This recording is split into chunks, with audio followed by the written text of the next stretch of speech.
अमेरिकी अर्थव्यवस्था में मंदी की आशंका और ग्लोबल इक्विटी मार्केट में बेहद कमजोर रुझानों के बाद सोमवार को शेयर मार्केट के बेंचमार्क सूचकांक सेंसेक्स और निफ्टी में करीब 3% की गिरावट आई।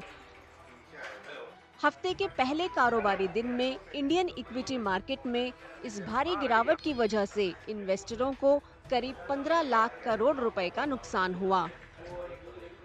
विशेषज्ञ भारतीय शेयर बाजार में गिरावट की वजह वैश्विक अनिश्चितताओं, खासकर अमेरिकी अर्थव्यवस्था में मंदी के संकेतों को मान रहे हैं।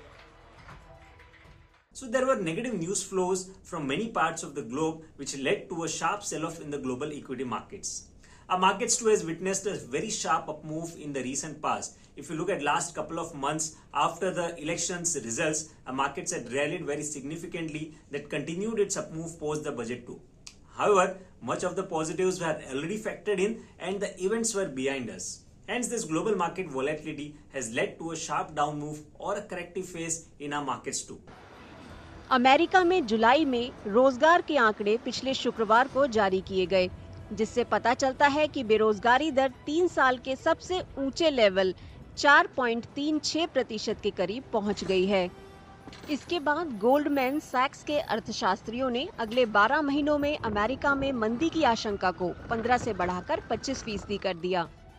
अमेरिका में मंदी का डर और मध्य पूर्व में बढ़ता तनाव शेयर बाजारों में उथल-पुथल की एक और वजह है। कुछ विशेषज्ञों के मुताबिक सस्टेन्ड लिक्विडिटी फ्लो की वजह से भारतीय शेयर बाजार में वैल्यूएशन काफी बढ़ गया है, जो अच्छे सुधार के लिए तैयार है। टेक्निकल फ्रंट पर निफ्टी 20 दिन के सरल मूविंग औसत से नीचे बंद हुआ है। This is kind of a liquidity-driven issue. So once there's nothing wrong with the fundamentals. Yes, second reason could be that US may not have a soft landing. Now that is again assumption, but carry trade is reality. That is what is happening. The stabilization of geopolitical situation in Middle East is also having some kind of impact. But overall, there are negative factors which are playing on the global markets, and we are taking cue from that. कुछ विशेषज्ञों ने भारतीय अर्थव्यवस्था की मजबूत बुनियाद का हवाला देते हुए आने वाले दिनों में भारतीय शेयरों में उछाल आने की भविष्यवाणी की है।